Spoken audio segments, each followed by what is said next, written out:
সম্মানিত দর্শক এবং শ্রোতাবৃন্দ, আমি যশোরী বাংলাদেশি সেবা পার্টির পক্ষ থেকে আপনাদের সকলকে জানাই আসসালামু আলাইকুম ওয়া রাহমাতুল্লাহ।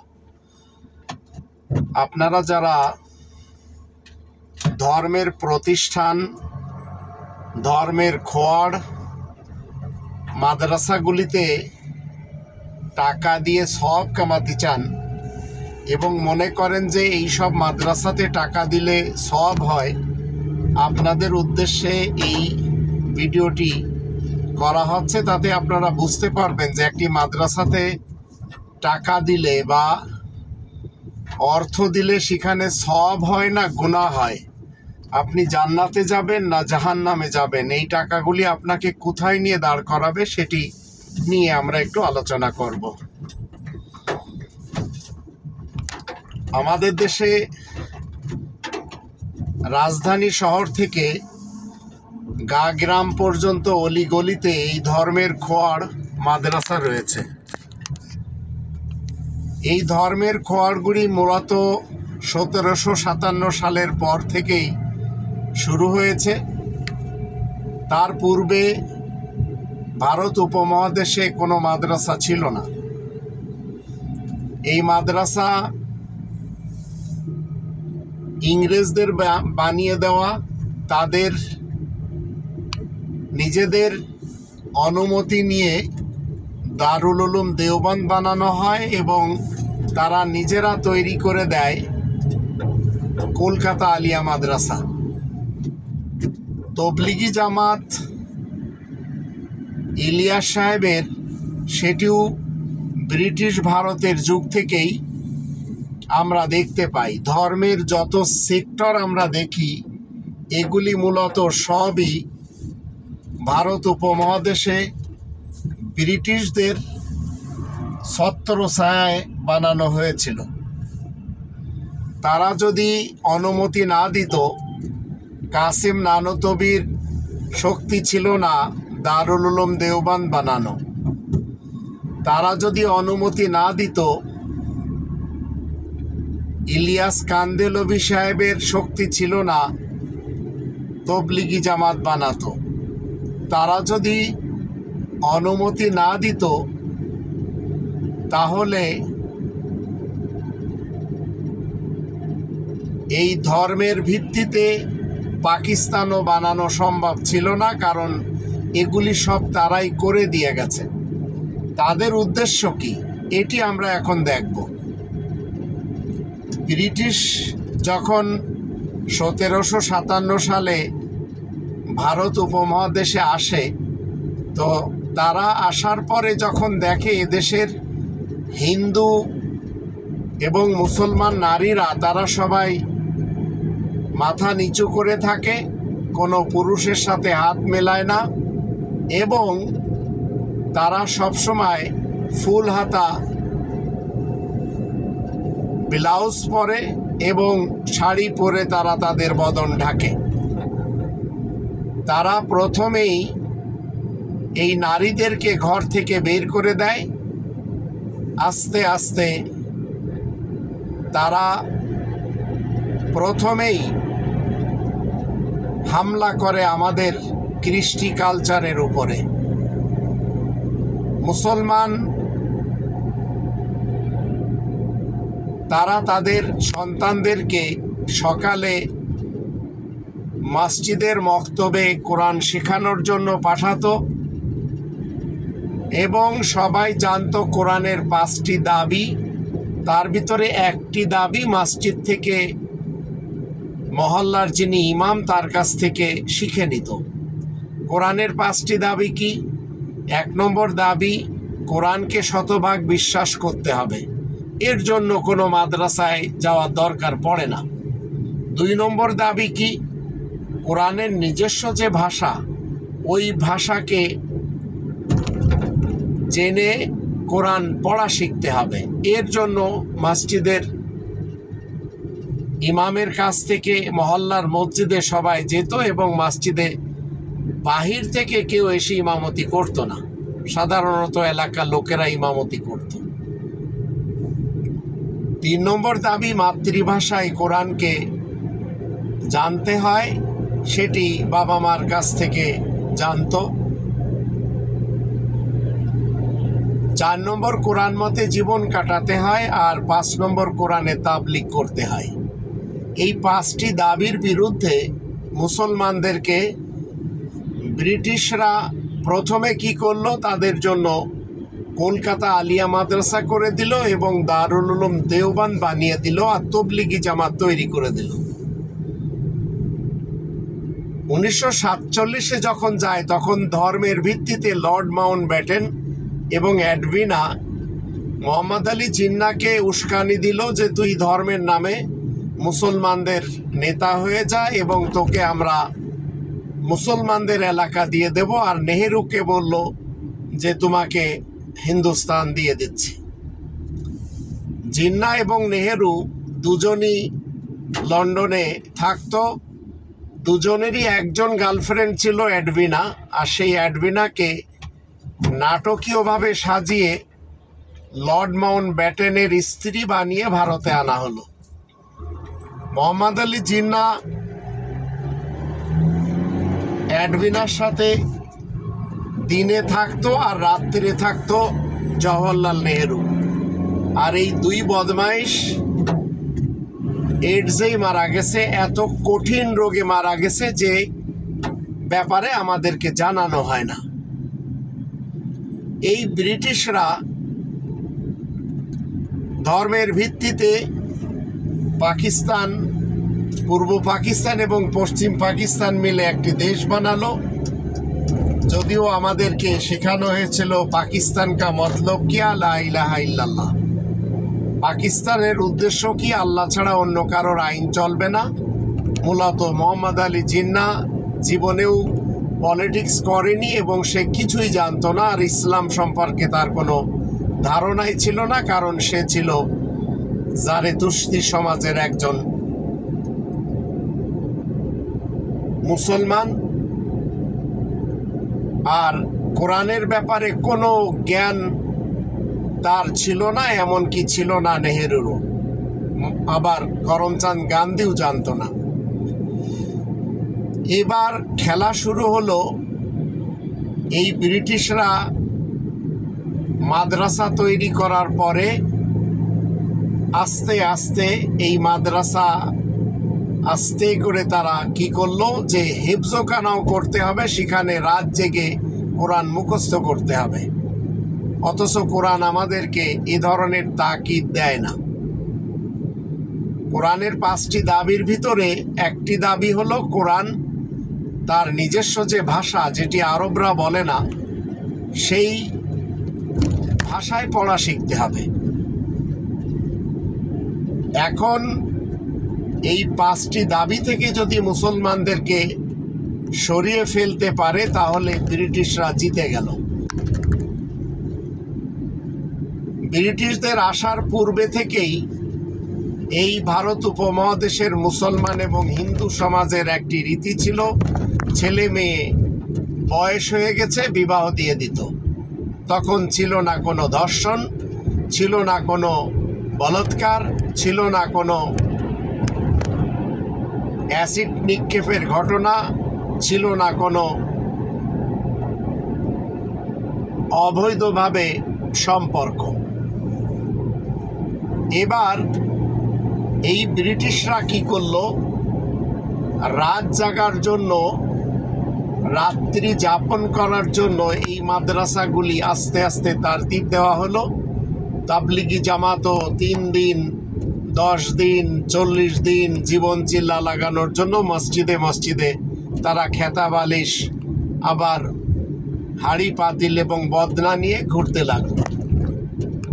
পুরুষে পুরুষে যখন এক জায়গায় মানে থাকা হয় তখন সেখানে অবশ্যই সেক্সটা এসে যাবে।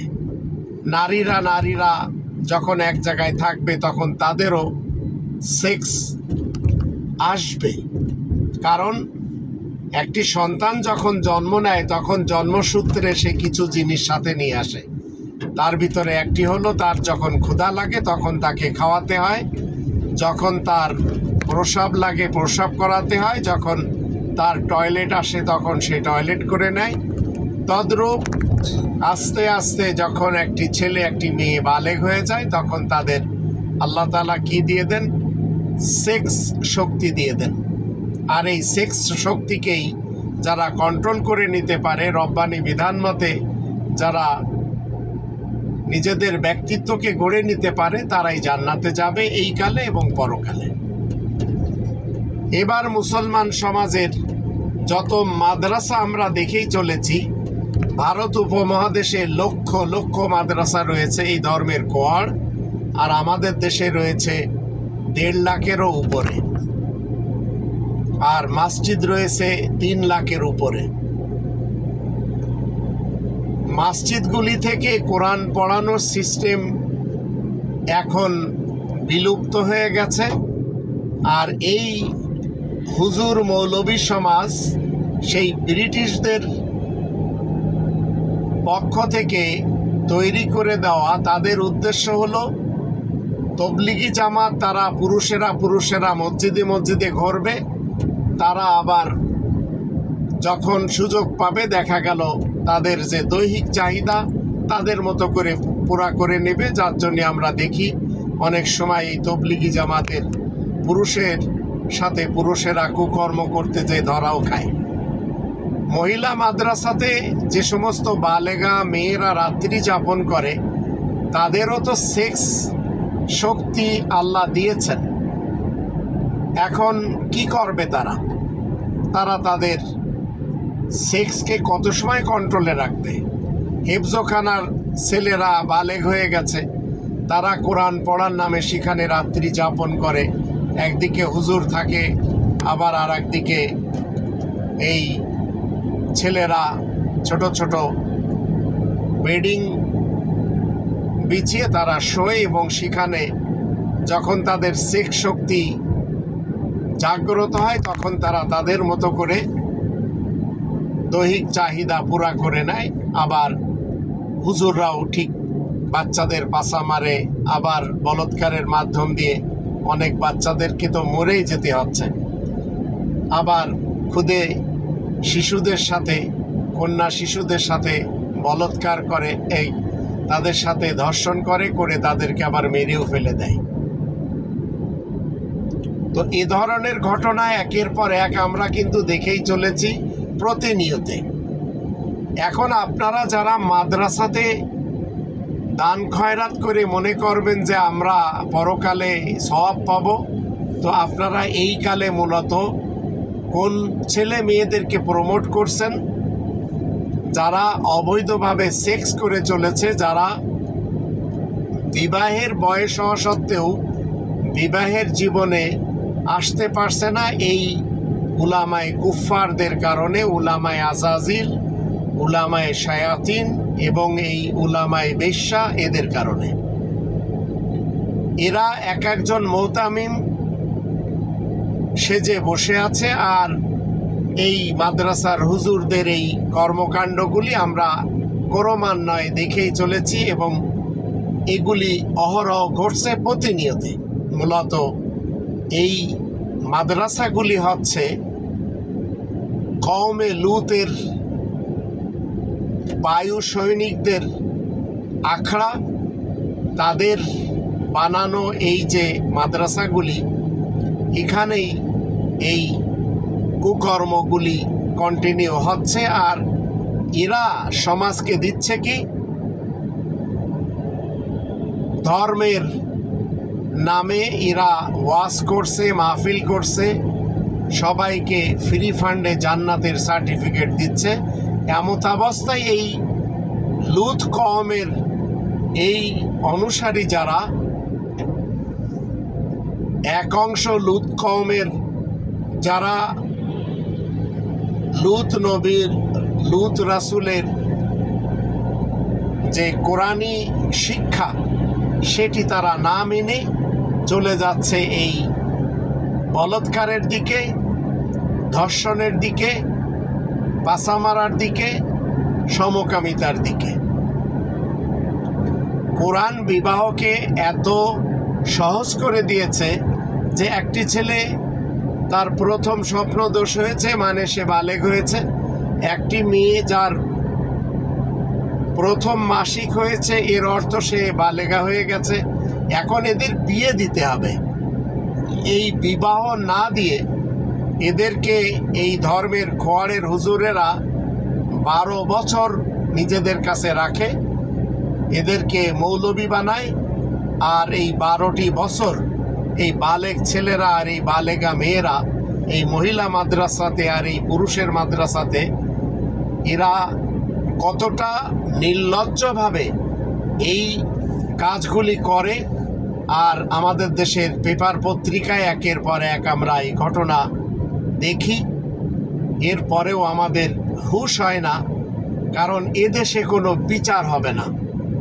এদেশে রব্বানি প্ল্যান, রব্বানি বিধান, রব্বানি সংবিধান চলে না, চলে সেই ব্রিটিশদের, সেই আমেরিকানদের সেই ডেমোক্রেসি, যেখানে বলা হচ্ছে ডেমোক্রেসি হচ্ছে by the people, for the people, of the people. যদিও এখানে একটি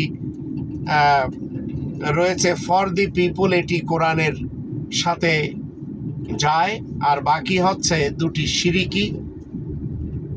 এই মতবাদের হুজুরেরা যখন মানুষের কাছ থেকে চাঁদা নেয়, মানুষের কাছ থেকে দান খয়রাত নেয় এবং এই সব নিয়ে এই মাদ্রাসাগুলিতে তারা বাচ্চাদেরকে রাখে, তাদেরকে খাওয়ায়, পড়ায়, এবং এই সব কুকর্মগুলি যা মুখোশের আড়ালে আমরা জানি না, এখন আমাদেরকে শেখানো হয়েছে যে মাদ্রাসায় যারা টাকা দিবে তারা জান্নাতে যাবে।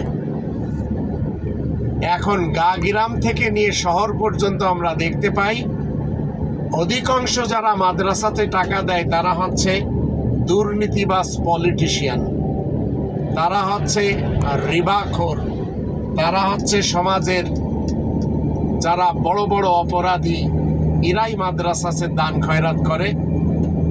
আমাদের দেশের বড় বড় যারা আস্ত, যারা হারামজাদা, যারা বড় বড় বদের হাড্ডি, যারা রিবাখোর, এরা সবাই আবার এই মাদ্রাসাগুলি চালায়। এখন আপনারা চিন্তা করে দেখুন, যারা আপনারা মাদ্রাসাতে টাকা দিয়ে মনে করছেন যে আপনাদের টাকা পেয়ে এই মাদ্রাসার হুজুরেরা, মাদ্রাসার সন্তানেরা এরা খুব ভালো কিছু শিখছে, মূলত এরা সবাই আপনাদের এই হারাম টাকা পেয়ে এরা হারামিগুলো জন্ম নিচ্ছে একের পর এক। আর এই হারামিরা আমাদের দেশে মামুনুল হক টাইপের রয়েছে, সিরাজগঞ্জের এক মাদ্রাসা থেকে এই বলৎকারের জন্য তাকে সেখান থেকে বের করে দেওয়া হয়েছে, আবার রিসোর্টে যে সোনারগাঁতে ধরাও খেয়েছে, যা আমাদের দেশের সকল শিক্ষিতরা জানে। কিন্তু যারা এই কওমি দেওবন্দি এবং বেরেলভি মাদ্রাসার বা মাকাতেবে ফিকিরের অথবা এই ফিরকার, আবার যারা হিন্দুদের ভিতরে ইসকনের প্রভুদেরকে যখন আমরা দেখি সেখানেও একই কাজই চলে। এখন আপনারা যদি মনে করেন এই সব জায়গাতে টাকা পয়সা দিলে সন্তানেরা হাফেজ হয়ে তাদের বাবা মাকে জান্নাতে নিয়ে যাবে, এগুলি ফাউল টকিং, কোরআনের মুহাম্মদুর রাসূলুল্লাহ ওয়া খাতামান নাবিয়িন দ্বারা সত্যায়িত না। তবে এই আখড়াগুলি যখন আমরা মোহাম্মদ ইবনে আবদুল্লাহর ইতিহাস দেখি, তখন তাকে দেখতে পাই সবচেয়ে বড় দর্শক সেই লোকটি যে কিনা 6 বছরের আবু বকরের কন্যাকে বিয়ে করে 9 বছরে দর্শন করেছে।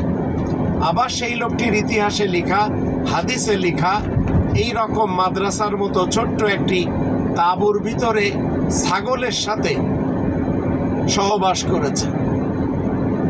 আবার রায়হানা এবং মারিয়া দুইজন নারীর সাথে বিয়ে ছাড়া এই সহবাস করে সন্তানও জন্ম দিয়েছে। এখন আপনারা চিন্তা করে দেখুন, এই সিকোয়েন্স মূলত আসছে 1400 বছর থেকে, আর এইগুলি ব্রিটিশরা প্রমোট করে গেছে। এখন কন্টিনিউ ব্রিটিশরা 1947 সালে চলে গেছে, তারপরে এগুলি এখন সেই ব্রিটিশ যে ব্রেন, সেই ব্রেনের যারা ভাবধারায় তারা এগুলি পরিচালনা করেই চলেছে। তো আপনি এবং আমি যদি মাদ্রাসাতে 1 টাকা দিই, আপনি এবং আমি যদি মাদ্রাসাতে 1 কেজি চাল দিই, 1 কেজি ডাল দিই, অথবা তারা যেসব কালেকশনে নেমেছে এইসব ছোট ছোট বাচ্চাদের দিয়ে, মনে রাখবেন বালেক ছেলে মেয়ে যদি তাদের ওখানে থাকে, বিয়ে ছাড়া, যে বিয়েকে আল্লাহ 4 নম্বর সূরা নিসার 3 নম্বর আয়াতে বলে দিয়েছেন, ফানকিহু মা তাবা লাকুম মিনান নিসা। ফানকিহু শব্দটি বর্তমান চলিতকালে বালেক ছেলে মেয়েদেরকে বলা হচ্ছে তারা যেন বিবাহ করে, এটি আল্লাহ তাআলার নির্দেশ। এই মৌলবীরা, এই উলামায়ে বেশ্যারা, এরা কোনোদিন 12টি বছর যেন এদের হাতে একটি সন্তান আসলে বিয়ে না করতে পারে, তার জন্য এই মাদ্রাসাগুলি।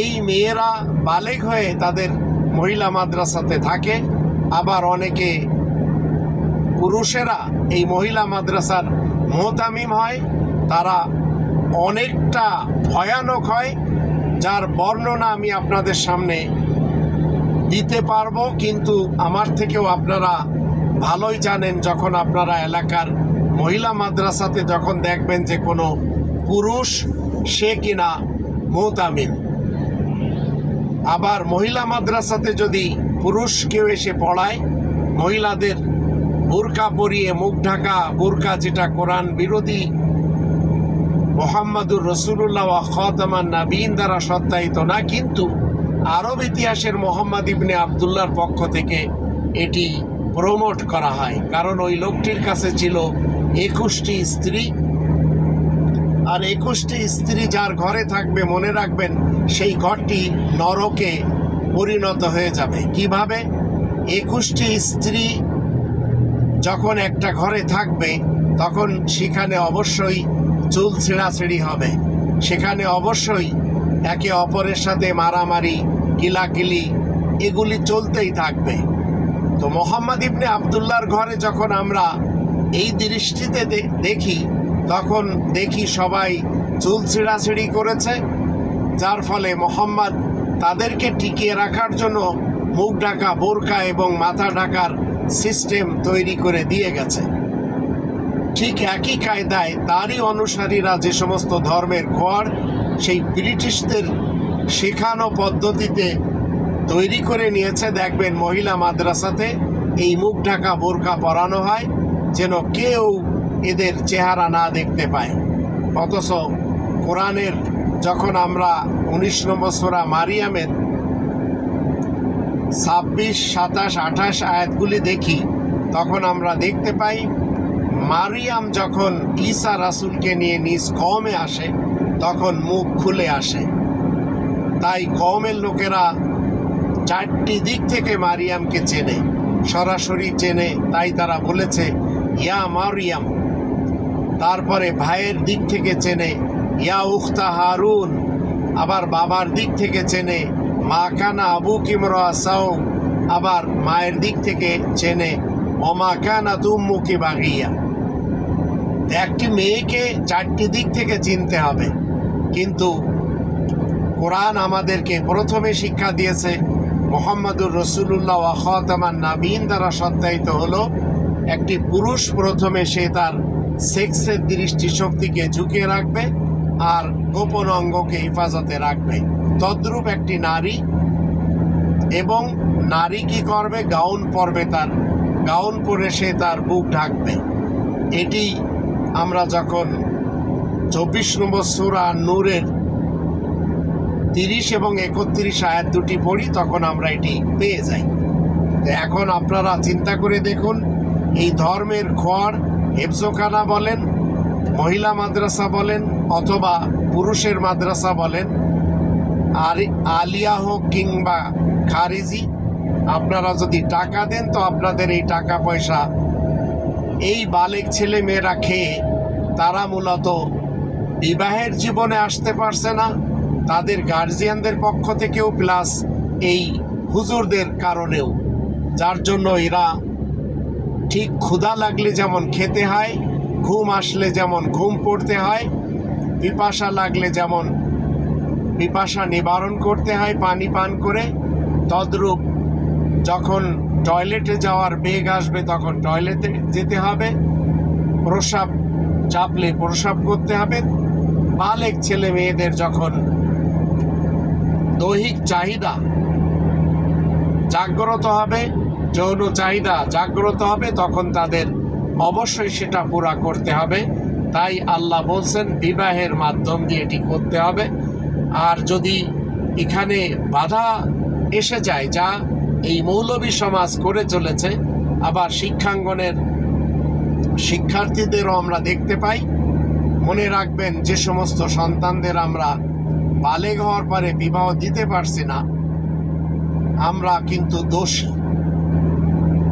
আমি আমার ছোট মেয়েটা বালেগ হয়ে গেছে, তাকে যখন বিবাহের কথা বলি তখন সে বলছে যে বাবা আমি আরো বড় হয়ে বিবাহ করব, এখন বিবাহ করলে রাষ্ট্রীয় আইন মতে আমাকে ধরে নিয়ে যাবে, পুলিশ নিয়ে যাবে, আর্মি ধরে নিয়ে যাবে, আর শিক্ষকেরা আমাকে পড়তে দেবে না। তো মনে রাখবেন যেসব পুরুষ শিক্ষকের কাছে বালেগ ছেলে বা বালেগ মেয়েরা পড়াশোনা করে, এই পুরুষ টিচাররা কখনো সুদৃষ্টিতে এদেরকে দেখবে না, সেক্সের দৃষ্টিতে এদেরকে দেখবে। তদ্রূপ হুজুররাও আবার মুখ ঢাকা বোরকা যারা পড়ে চলেছে, মনে রাখবেন এই বালেগ ছেলে মেয়েরা এদের যখন যৌন উত্তেজনা আসবে তখন এরা কোনো না কোনোভাবে সেক্স করে নেবে। আর যদি বাধা দেওয়া হয়, বিবাহকে যদি প্রমোট না করা হয়, তাহলে এরা কখনো দর্শন করবে, কখনো এরা লাওয়াতাতে ফেসে যাবে, কখনো এরা একে অপরের পাছা মারবে বা বলৎকার করবে, আবার এরা এই পরকীয়াতে চলে যাবে। এর কারণেই আমাদের এই ছোট্ট একটা বাংলাদেশ, এখানে অহরহ চলছে এই জিনা, ব্যভিচার, সমকামিতা। এখন আপনারা বারবার চিন্তা করুন, আপনাদের টাকায় এই সব ছেলে মেয়েরা বিবাহ করতে পারছে না, হুজুরদের হাতে এরা আবদ্ধ হয়ে আছে। এখন এই টাকা আপনাদের এই ধর্মের ঘরগুলিতে দেওয়া বৈধ না অবৈধ আপনারা নিজেরাই চিন্তা করে দেখুন।